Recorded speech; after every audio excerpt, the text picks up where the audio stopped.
do some people eat with their knives? To sharpen their appetite. Correct. Pay that man $8. Name 3 famous opera stars. John Charles Thomas. Correct. Pay that man $9 because... It pays to be ignorant. A zany half hour with those masters of insanity, Harry McNaughton, George Shelton, the nail-up girl Lulu McConnell, and featuring Doc Novik's orchestra. But now, here's the man who proves it pays to be ignorant, Tom Howard. Well, here we are again with that quiz program, which is fast becoming an institution. In fact, that's where it belongs. We have a board of experts who are so dumb they think vitamin K is Sammy K's brother. Let me introduce him to you. First, we have the celebrated author, Mr. Harry McNaughton, who has just written a book for chiropodists entitled 5 Easy Ways to Raise a Corn or What to Do in a Pinch. But here he is, Mr. Harry McNaughton. I have a poem, Mr. Howard. Uh-huh. I love to dial the telephone. I don't care when it fails. I never get my number, but it manicures my nails. Rather naive, don't you think? All right. Let's just file that one. Next, we have a woman who goes to football games just to see if the players will make a pass at her. A woman whose ancestors went west with a covered wagon. If you saw her ancestors, you'd know why the wagon was covered. But here she is, the Dorothy Thompson of Lower Canal Street, Miss Lulu McConnell. You know, Mr. Howard, I went to a masquerade party last night, and was I mortified. Yeah? Oh, I was never so insulted in all my life. Why, what happened? Well, at 12 o'clock, a fella came up to me and said, "It's 12 o'clock. Take off your mask." Well, what was the matter with that? I didn't have a mask on. You didn't have... Very natural mistake. Next we have a man who never changes his mind because it has no trade-in value. A man who would like to get ahead because he thinks it would be nice to have one. Here he is, Mr. George Shelton. Mr. Howard, you want to buy a sled dog? A sled? I have no sled. No, you want to buy a sheep dog? I have no sheep. Want to buy a bloodhound? Try and get out of that. Okay. Well, there they are, folks. If you get bored easily, run. Do not walk to your nearest exit. Our first question tonight... Mr. Howard. Mr. Howard. What's the trouble now? Well, did you know we have a special guest tonight? No, I did not. But what difference does that make? No one ever tells me anything around here. Well, I'm sorry, but we have as our special guest that ever-popular, much-abused, world-renowned baseball player and manager of the Brooklyn Dodgers, Mr. Leo DeRocher.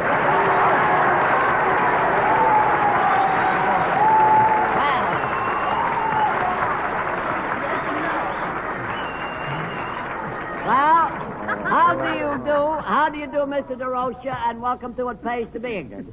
So you're a baseball player. He's a bum. Oh, wait a minute, please. Who said that? That dialect is very familiar. Look, pay no attention to Mr. DeRocher. We're glad that you paid us a visit. How does it feel to be on a really good radio program? Well, after all, money isn't everything. Money isn't everything. I see what you mean. Have you met the experts? This is Mr. Harry McNaughton. Well, hiya, Mac. I don't believe I've ever seen you before. You've never seen the home plate either. Well, I resent that. You resent that, Mr. DeRocher? On what basis, Mr. DeRocher? He don't know what bases are. Now, wait a minute here. Who is this old worn-out catcher's glove? Well, this is Mr. Sheldon, Mr. DeRocher. Do you know him? Well, I don't want to know him. Where's your seeing-eye dog? You look like an umpire to me. I see. And another thing, Mr. DeRocher. This is Miss Lulu McConnell. Where? Right there. Oh, here? Yeah. I thought that was a bass fiddle. Is that so? Well, don't try and fiddle around this base.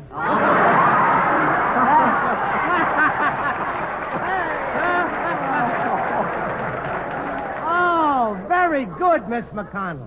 You'll be struck out if you do. He's used to that. Now, wait a minute. Now, just a minute. I didn't come here to be insulted. If I wanted to be insulted, I would have stayed in Brooklyn. Mr. DeRocher, we don't want to insult you, I assure you. We want you to feel at home. Well, then you better insult me. I see.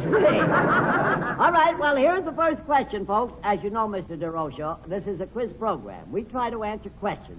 If you feel you know the answer to any of the questions, speak right up. Okay, all right. The first question tonight is about blacksmiths. Here it is. What animal does a blacksmith make horseshoes for? Mr. Howard, would you repeat that question? Certainly, Mr. DeRocha. What animal does a blacksmith make horseshoes for?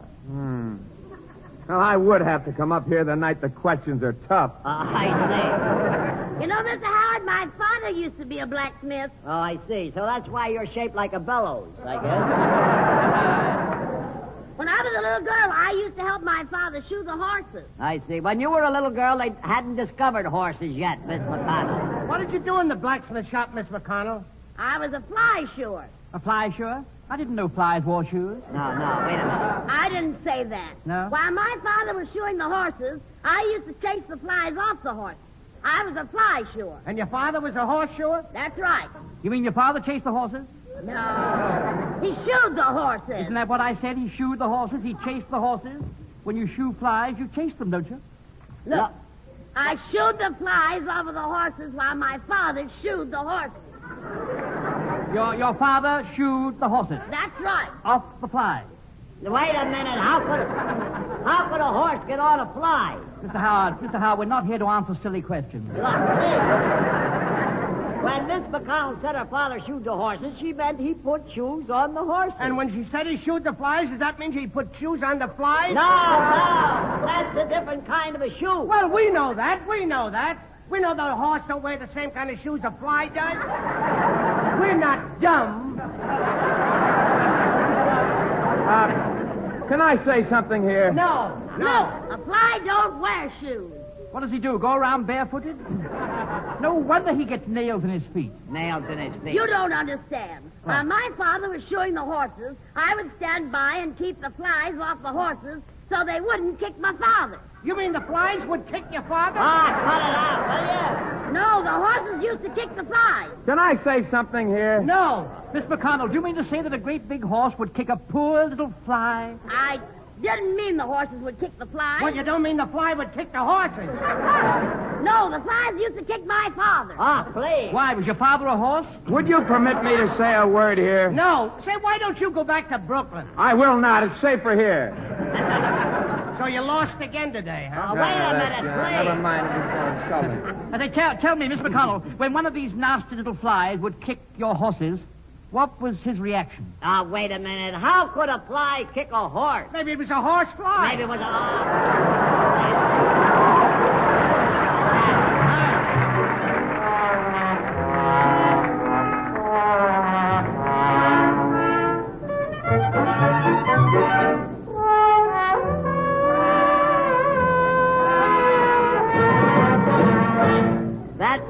That was Dr. Novick and his Philharmonic Orchestra. Mr. Howard. Phil couldn't come. Mr. Howard, I think I have the answer to that question. You think you have the answer to what question? About the blacksmith putting the shoes on the fly. Well, I'm sorry, Mr. DeRocha, but you're too late. He's always too late. Oh, Say, you little squirt, have you got a grudge against me? No, but I could easily develop one, though. never mind. Let's get on here. Will you two cut out the scrapping? Where do you think you are, in Ebbets Field or something? They wouldn't let him in Ebbetsfield. I don't know. Just a minute, Mr. Sheldon. I'd like to have you know, probably you don't know this, but Mr. DeRocha has been signed for another year. Oh, yeah? Yes. I bet he had to twist Ricky's wrist to get the contract. I Just a minute now. It'd be a pleasure to twist your neck. Yeah, you're right. I agree with you thoroughly, Mr. DeRocha. Well, here we have our contestants, rather. This is the part of the program where we have invited two members from the studio audience up here on the stage. They can ask the experts a question. If they get an intelligent answer, we give them the gate receipts from the World Series. If they don't, we give them an empty pop bottle. Who is our first contestant, Mr. Roberts? Our first contestant, Mr. Howard, is Sergeant John DeMoss of the United States Army Signal Corps. How do you do?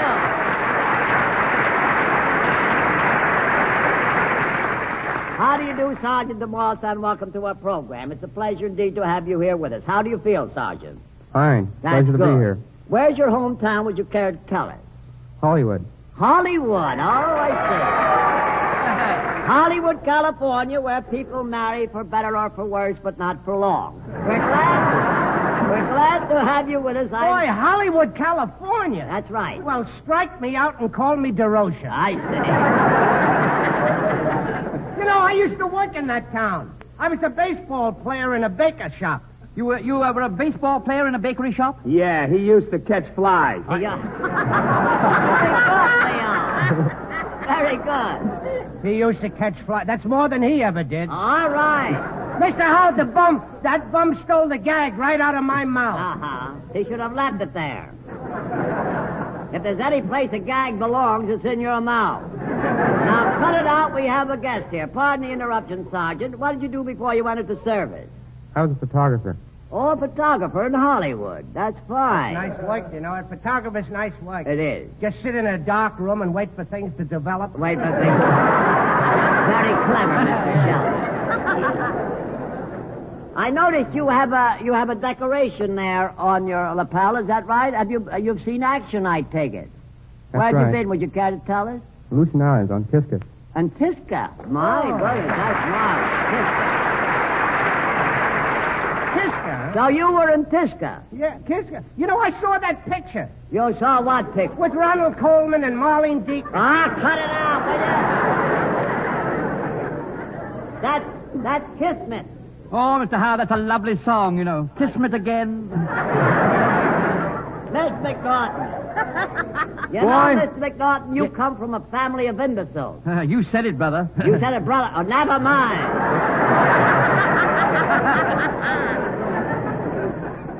Boy, if this is a quiz program, I'm a cow.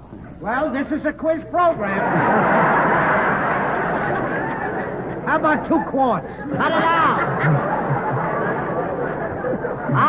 I'm not going to speak to you two again. Well, that's all right with me. Just pay me and I'll go home. Listen, honey, what he pays you, you won't be able to go home on. I see. Pay no attention to the sergeant. We're sorry for the interruption. We're very happy to have you with us, I'm sure. Yeah, sure. What's your first name, honey? Johnny. What? Johnny. Johnny. Johnny. Oh, that's a cute name, Yeah, Johnny, yeah. Oh, Johnny, oh, Oh, Johnny. never mind the vocals, Well, you can just call me Baseball. please. Yeah. I'm a high flyer. Yeah. And you've been batted around a lot, too. Boy, this thing gets sillier and sillier. Yeah, what about the Dodgers? Oh, please. Mr. Sheldon. Sergeant, would you do us a favor at this point? Would you reach into the dunce cap there and pick out a question for us? And when you get a hold of one, would you be kind enough to read the question, please? Just take your time and read it. What great American sport is played at the Polo Grounds? Very good. What great American sport is played at the Polo Grounds? Looks like that question was prearranged. It was. It was. All right. The question is, gentlemen, I hope you heard it. What great American sport is played at the Polo Grounds?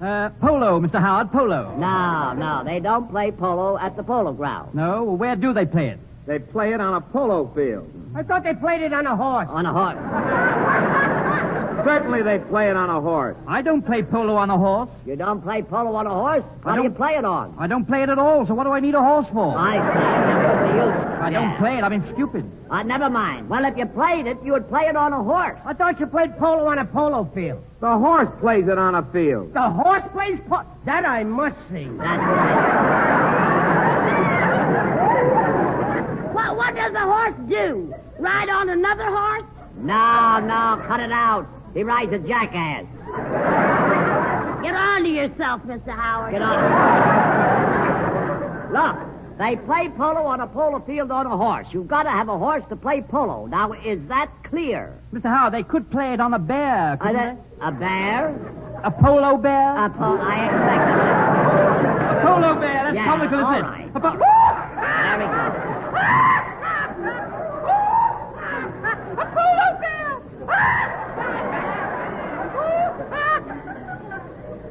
I don't get it.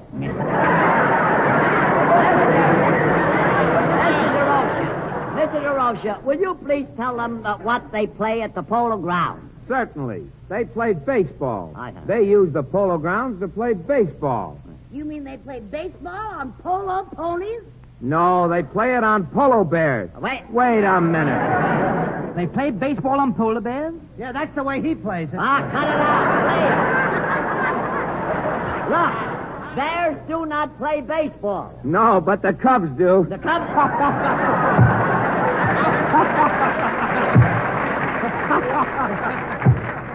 I don't get it. You don't get... Wait a minute here. You didn't get the pennant either. Just a minute.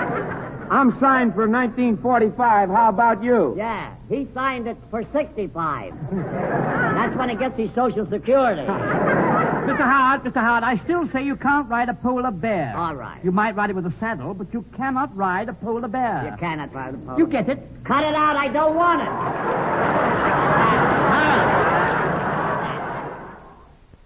So now a special announcement. Nat Novick and his No Doubt Orchestra will play a selection. Put all your milk in the icebox, ladies, because this music will be sure to curdle it. Here he is, Nat Novick.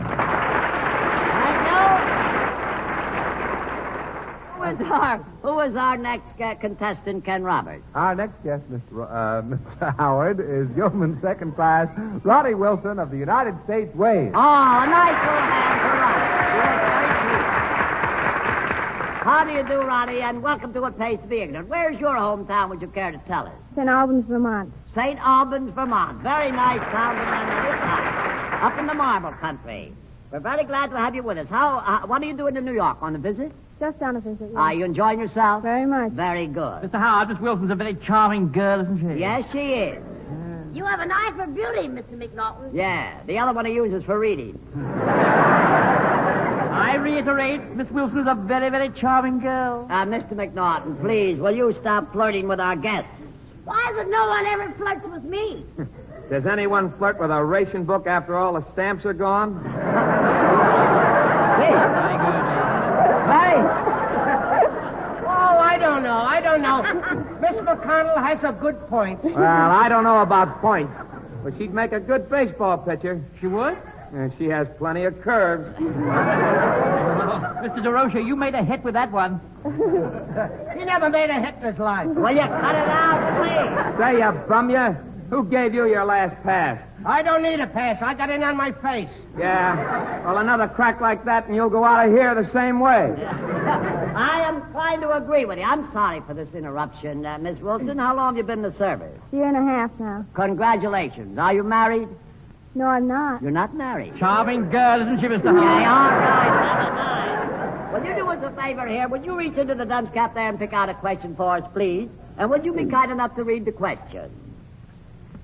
What kind of seafood is used to make clam chowder? Thank you. What kind of seafood is used to make clam chowder? Did you hear the question, Mr. McNaughton? I'm sorry, Mr. Howard, but I did not. Why don't you listen to this program sometime? I'll be very glad to, old boy. What time does it go on? 9 o'clock Friday night, All Eastern War time. All right. Thank you, Miss McConnell. Thank you. What station does it come over? I'd like to listen to it myself. Oh, cut it out. Mr. DeRocha, don't tell me you're getting silly, too. Shows you what bad company will do. The question is, what kind of seafood is used to make clam chowder? I made some lovely clam chowder the other day. I sliced some cucumbers in it. Then I added a couple of pinches of bicarbonate, a little sauerkraut juice, okay. cupful of tapioca, Yeah, 4 tablespoons full of maple syrup, Yeah. an ounce of cinnamon. Yeah. Then I grated down the skins of 4 oranges. Oh, please. And then I put it in the oven for 3 hours. Yeah. Then what did you do? I threw it out. Who could eat that mess? Oh, you spoiled it. You should never have added the cinnamon. No. Awful. You know, Mr. Howard, I had some clam chowder the other day, but I simply couldn't eat it. Why not? It was full of those nasty little clams. Wonder why people put those things in clam chowder. I like clams, but the last time I had them, they made me sick. Oh, really? Weren't they fresh when you opened them? Oh, are you supposed to open them? Look, when you go into a restaurant, Mr. Sheldon, and order a bowl of clam chowder, I'm getting the chowder in my teeth here. What do you see in the clam chowder? The waiter's thumb. The waiter's thumb. Say, tell me, is it tasty? Oh, you Never never... mind, please.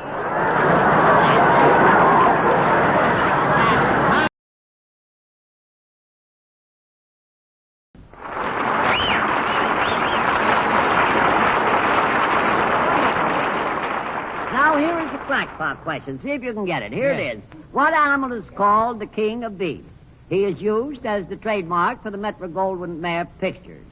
They call him Leo. He has a very loud roar. What is the name of this beast? Leo DeRosa. Now that...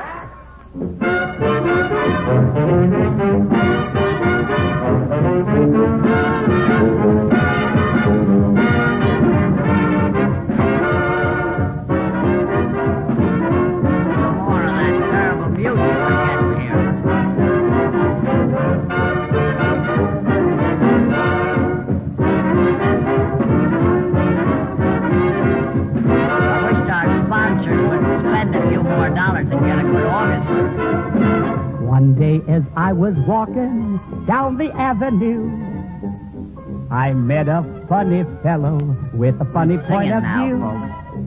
He didn't have a brain cell working in his head, but he was very happy, and this is what he said. It pays to be ignorant, to be dumb, to be dense, to be ignorant. What do you think of that? It pays the title of the show. To be ignorant just like me. It's best not to know too much. Be a dope. Your IQ shouldn't show too much. Your brain shouldn't grow too much. Wait and see. I took my girl to dinner. We had a wonderful feast. They had to give my girl the check because I couldn't read. So you see, it pays to be ignorant. Have no brain, be insane, just be ignorant. It pays to be ignorant just like me.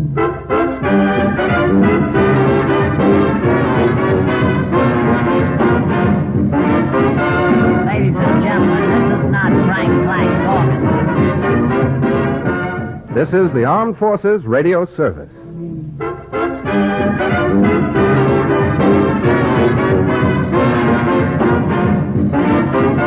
Ladies and gentlemen, this is not Frank Blank's orchestra.